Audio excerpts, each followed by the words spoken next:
ये दो सवाल हैं। जगमीत का ये सवाल, शोएब जमे इसका जवाब दीजिए कि क्या गलत कर दिया रविंद्र जडेजा ने?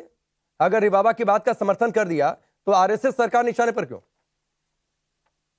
नहीं, मैंने तो पहले ही कहा कि रविंद्र जडेजा एक अच्छे पति भी है, वो एक अच्छे क्रिकेटर भी रहे, एक अच्छे पति भी, उन्होंने पति होने का धर्म निभाया कि भाई पत्नी का समर्थन नहीं करेंगे, उसके विचारों को नहीं करेंगे तो घर भी तो चलाना, शाम को आखिर घर भी तो जाना। तो ये मजबूरी मैं समझता हूं, कोई दिक्कत नहीं। प्लीज प्लीज सर प्लीज, ये देश को पॉलिटिकल सेंटिमेंट समझाने वाला शो है, इसलिए हल्की बातें और ये जोक का कोई नहीं है सर कि घर जाना है उसके बाद घर के रिश्ते क्या, ये बातें मत करिए सर। आरएसएस की घुसपैठ कैसे है और कैसे इस आधार पर उन्हें टारगेट किया गया, सवाल का मतलब यह था। तो इसलिए बहुत संजीदा तरीके से जवाब दीजिए। आप जवाब देने देंगे तब? बिल्कुल मैं जवाब देने दे रहा हूं। मैं तो सवाल जो उठाना चाह रहा था वो दो बातों का, कि आपकी सवाल पर मुझे नियत में बहुत खोट लगा। आपने पूछा कि सलमान खुर्शीद ने क्या किसी मुस्लिम आराध्य से तुलना कर देते तो क्या होता?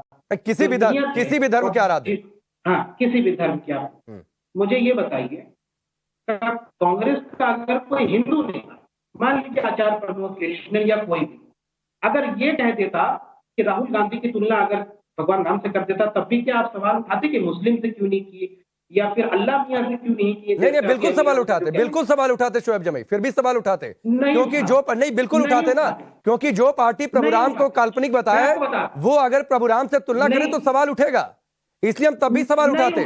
सलमान खुर्शीद मुस्लिम है, इससे कोई लेना देना नहीं है।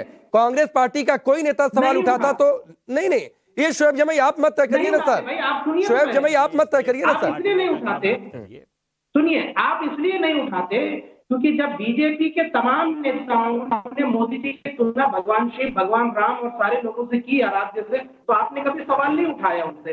10 सेकंड बहुत देर के बाद मौका मिला, 30 सेकंड ठीक है, 10 सेकंड। देखिए अनिला सिंह जी, जो राष्ट्र की आपने बात की, मैं आपको एक बात समझा दूं। मैं भी मानता हूं कि भारत सिर्फ एक राष्ट्र नहीं है, बल्कि भारत एक विचारधारा है। जो अमेरिका में जो लोग बसते हैं वो एक छोटा भारत बसाते हैं, जो इंग्लैंड में बसते हैं वो छोटा भारत बसाते हैं। तो भारत एक सोच है जो पूरी दुनिया में फैली है और उसकी संस्कृति और सभ्यता का हम गर्व के साथ सऊदी अरब भी जाते हैं तो भारतीय मानते हैं और लगता है कि हाँ, हम भारत से आए हुए लोग सऊदी में हैं या हज करने जाते हैं। तो भारत सिर्फ राष्ट्र पे मत सीमित रखिए, वो एक सोच है, वो एक विचारधारा है। उस बात को भारतीय जनता पार्टी जैसे लोग नहीं समझेंगे। ठीक है शोएब जमी, आपने अपनी बात रखी। विनोद अग्निहोत्री जी, आप कुछ कहना चाह रहे हैं सर? जल्दी से पूरा करिए, फिर दो सवाल हमारे पास हैं।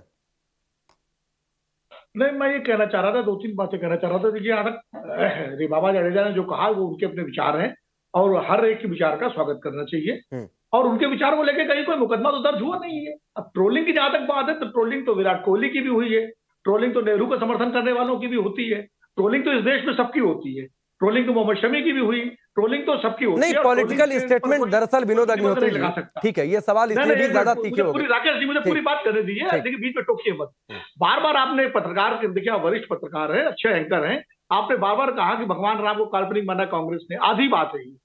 उसके बाद उस हलफनामे के बाद एक संशोधित हलफनामा भी दिया गया था, तो जैसे आपने उसमें करेक्ट किया था इनको जितेंद्र सिंह वाले बयान में, इसमें भी इस तथ्य को भी रखिए कि पहले हलफनामा काल्पनिक कहा गया और बाद में संशोधित हलफनामा भी दिया गया उसमें कोर्ट में। तो हमेशा मैंने देखा कि काल्पनिक वाली बात तो सब करते हैं, संशोधित हलफनामा दिया गया जिसमें राम के अस्तित्व को माना गया, उसकी बात कोई नहीं करता। उत्तर प्रदेश में रामायण मेला की शुरुआत वीर बहादुर सिंह ने की थी और वो कांग्रेस पार्टी के मुख्यमंत्री थे। तो ऐसा नहीं है कि एक पार्टी को एकदम आप राम विरोधी बता दें, ठीक है, तमाम सारे आरोप भाजपा लगाए कांग्रेस पर, कांग्रेस लगाए भाजपा पर। हमारा आपका काम यह है कि हम तथ्य के साथ बात करें, इसलिए मैंने तथ्य रखा दो बातें। और दूसरी बात एक और सुन लीजिए कि जहां तक इसकी बात है, संघ को भी अपनी विचारधारा प्रतिपादित करने का पूरा अधिकार है, कांग्रेस को भी है, और जब कांग्रेस मुक्त भारत की बात की जाती है तो वो भी लोकतांत्रिक बात नहीं होती है।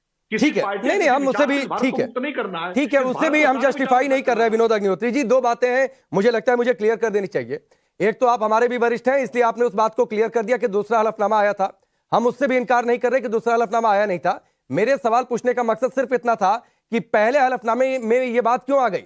उसके बाद दरअसल ये लगा कि राजनीतिक तौर पर गलती हो गई, इसलिए उस गलती को सुधारते हुए दूसरा हलफनामा दायर करना पड़ा था। तो सवाल इसलिए पूछे जाते हैं कि पहली बार में गलती क्यों हो गई, पहली बार में ही सही हलफनामा आना चाहिए था। ठीक है। अब गलती में फांसी चढ़ा देंगे क्या किसी को? नहीं।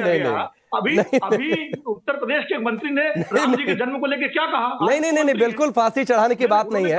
सीता माता को लेकर मध्य प्रदेश के मंत्री ने कितनी निंदनीय टिप्पणी करी, वो वीडियो सुन लेंगे तो शर्म से शर्मिंदगी में हो जाएंगे, लेकिन ये नहीं अजय वर्मा बोलेंगे। प्लीज दूसरों के बीच मत बोला करिए सर।